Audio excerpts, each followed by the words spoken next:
Morning crafters, welcome back to another segment of KISS, Keep It Simple Sylvia. Today we're going to get really back to basics. We're going to make our own glue. Back when I was a kid, we used to make this glue all the time. And you just use flour and water and a little bit of salt. You use the salt as a preservative so the flour doesn't mold. You can also use vinegar, either apple cider vinegar or the white vinegar. It doesn't matter, just use it just to inhibit mold growing. And you really only need that if you're going to store your glue for any reason. If you're going to use it the same day, it's really not necessary. But I use salt anyways, just as a precaution. And if you're in a humid climate, I would say go ahead and do that. That would be a good idea because you certainly wouldn't want any of your projects to mold. So what I'm going to do is I'm just going to measure out some flour. There's really no ratio, no right or wrong ratio to how much flour and how much water. I just, if you need a ratio, you can do 1 part water to 2 cups flour, but it all depends on where you live in the country, if you're in a hot or a humid climate, if you're in a dry climate, if it's hot or cold outside. It just all depends. So you just have to be the judge of it. So I don't really like using ratios. I just put some flour in a container and then I just simply add water to mix it up. I'm not even measuring, I'm just putting my hand in there. And you need something to stir with, obviously, fork or a whisk. Whatever you would have to stir with. You just want to try and get as many lumps out as possible. I'm just going to put some salt in here to inhibit any kind of mold growth. And once again, it doesn't matter, a little, a lot, whatever you feel like doing. Okay, so I have my fork and I've got my water, and I'm just going to add a little bit of water at a time. And you want to do that because obviously we don't have a measured amount of flour here. And you can see that it starts, forming into like a doughy ball or something. Well, we certainly don't want that. If you use vinegar, because that is a moisture, you won't use as much water. And so you just keep adding water till you get to the consistency that you want. In the beginning, when this is real stiff like this is what we used to call plaster of Paris. And you could make like your kids' hand molds from this. You could get it thin enough, and you could pour this in like some kind of metal pan or something, and then have your kids put their hands in it, and then you'd have hand imprints. You can also make castings out of it when it's thick like this. And then it's just up to you to how thin you want your glue to be, how thick or thin you want it to be. There's recipes that you can find where you actually boil this mixture and it makes for a real nice fine white paste. But this is just keeping it simple, getting it back to basics. Now I've got a fairly thick consistency here, and what you can do if you've got it kind of thick, and I got some lumps in it and stuff, if you have any silicone molds at all, one of the nice things that you can use silicone molds for is, making your own castings out of it. And I recommend if you're going to buy any kind of molding, you do it as a silicone mold. You can get fairly cheap ones in the cake departments of like Michael's or Joann's and stuff. Plastic ones are great too, but the problem with plastic is you wouldn't be able to use this with hot glue. There's another nice thing about having these silicone molds is you can drop hot glue into it, and then when it sets up you have a cute little embellishment. And I've already done that. I did this and painted it with nail polish. Remember how we did that? And here's another one I did. I painted it with nail polish and then put some gold latex paint over on top of it. So that's kind of cute. I also made one by putting the flour into it, and all you do is you just drop it in Make sure, you can use a popsicle stick for this. Just make sure you have your mold covered. And then you have to set this aside for at least 24 hours, if not more. The reason is it takes a long time to grow, but because you're using a silicone mold here, no air is getting to this flower at all on the bottom, none. And so it just has to dry from the top down, and it's just going to take a while to do that. So you just have to set that aside. And I made some. Here's one that I made. It has a nice, really wheat kind of a look to it. It's really kind of pretty, and it picks up all of the detail from that mold. And then you can paint this, you can use nail polish, you can, whatever. So you don't have to necessarily use clay in your molds. You can use hot glue or you can use this paste. Here's another one that I did. There's another mold. It's like a little sunflower. And I made that with this paste again. I also made it with hot glue. And you can see, the details are there. It's really, really kind of pretty.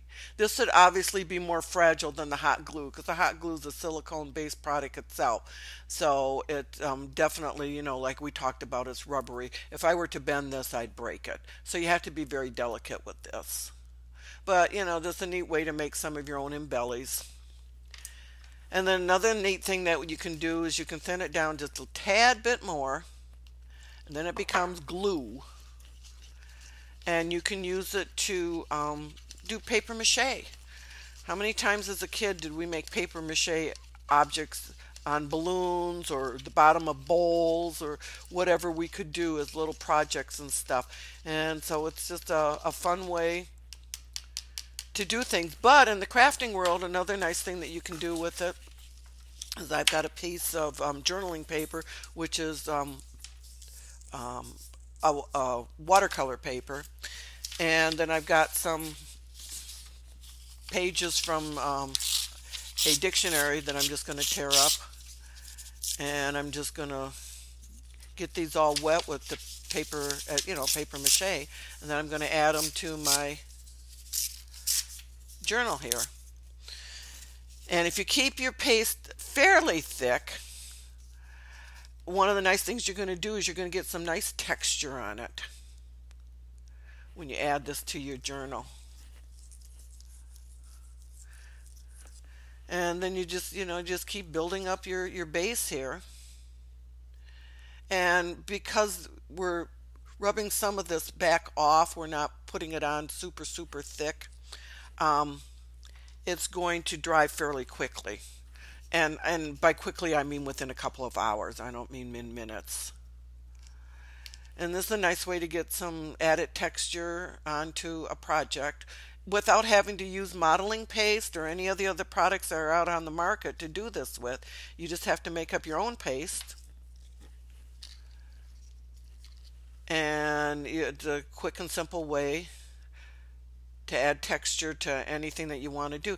You can buy some like at Michael's or Joann's, they have those cardboard boxes or picture frames, and you could use them, put this on it,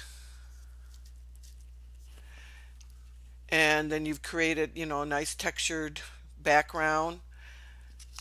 You could use gesso over on top of it to hide some of the newspaper. You could also do like a real soft whitewash with a paint or something on it. And I'm just laying down some pieces here. It's really kind of fun. I love the way it feels too. It also gives a really cool brown kind of a color to your project when you're done. And you just keep doing that. And then, like I said, if you have any leftover glue, you can store it. But the nice thing about not worrying about any kind of ratios like 1 cup to 2 cups flour or something is you haven't got a lot left over. All you have to do is just make up whatever you need for your project. And also, if you haven't got any glue in the house, you probably have flour and water and salt. You can always make your own glue. And you can see I'm just kind of rubbing it on the paper here because I want to add some texture. Now, also, the thinner you get your glue, obviously the more water content it's going to have.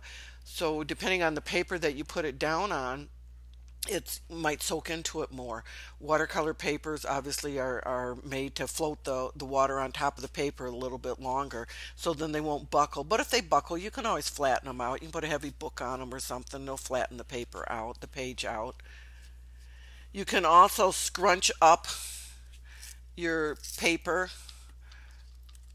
and to add some more texture to the project that you're working on. See, I just scrunched that up into a ball there.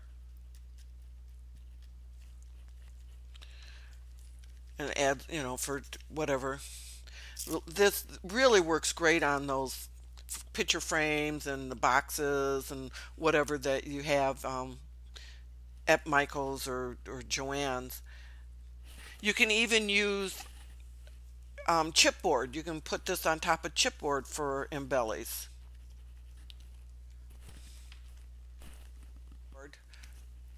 To add texture to your embellies. Now, you might want to make your strips a little thinner if you're going to go on top of chipboard.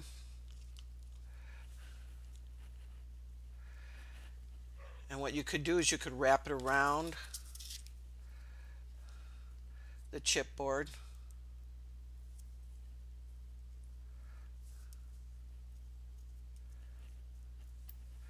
Lay it on top of it.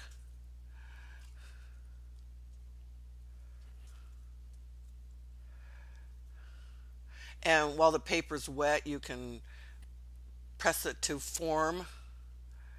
Just like when we were kids and we made all of those paper mache items. It's the same thing here.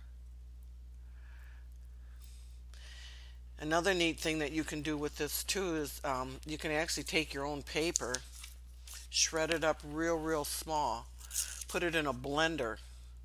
Add some water to it, let it soak, put it in a blender, and you make your own pulp. And then just add some glue to that, this glue, or you could use white glue, doesn't matter. Add some glue to that, and then you'd have your own pulp that you could make all sorts of textured items with. I love covering embellies with them. I just love the way it looks. And it's so malleable to, the newspaper. The one thing about if you make your own pulp by cutting up some newspaper real thin and stuff, you have to be careful of the ink. Sometimes the ink can stain like the utensil that you might, like a blender, the inside of a blender or something. But you can easily wipe that down with oil, just any kind of oil, cooking oil I mean, and that generally wipes out the ink, and it's no harm done to the utensil.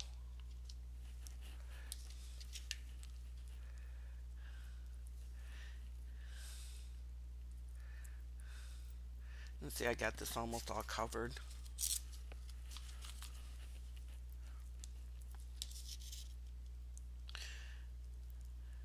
Now, you could have used your own glue for this.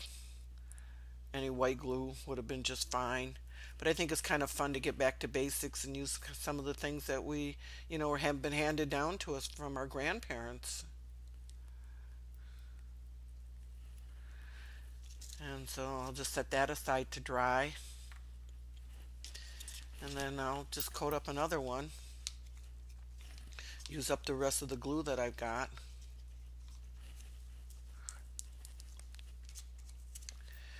And you can see I'm tearing it as I apply it too. There's no right or wrong way to do any of this. I just love the texture of this when it's all done.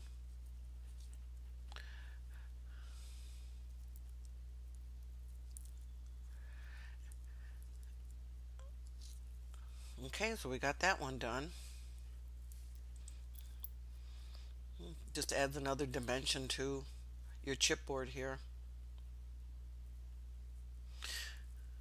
Okay, now set these aside and let them all dry.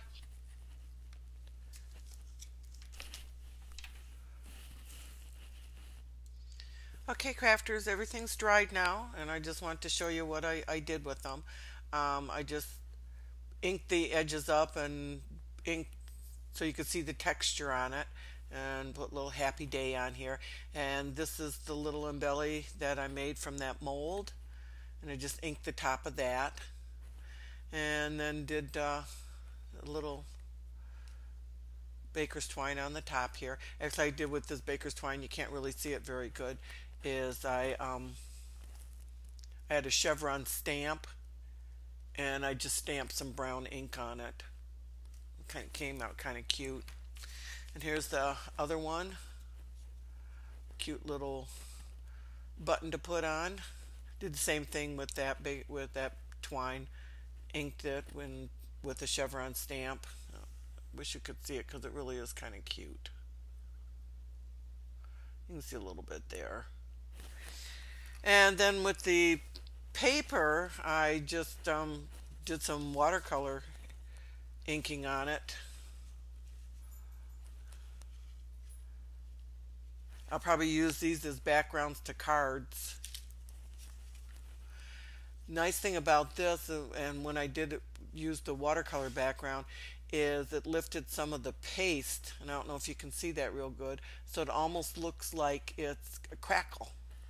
So I'm going to seal these real good before I do anything more with them. And just, boy, the lighting's not good. Wish you could see how pretty these things are. The colors in them are really great. It makes some great little focal points for some cards. Okay, there we go. Your own homemade glue and all sorts of neat things you can do with it. Thank you, crafters, for joining me again on another segment of KISS, Keep It Simple Sylvia, and I'll see you again next week. Bye for now.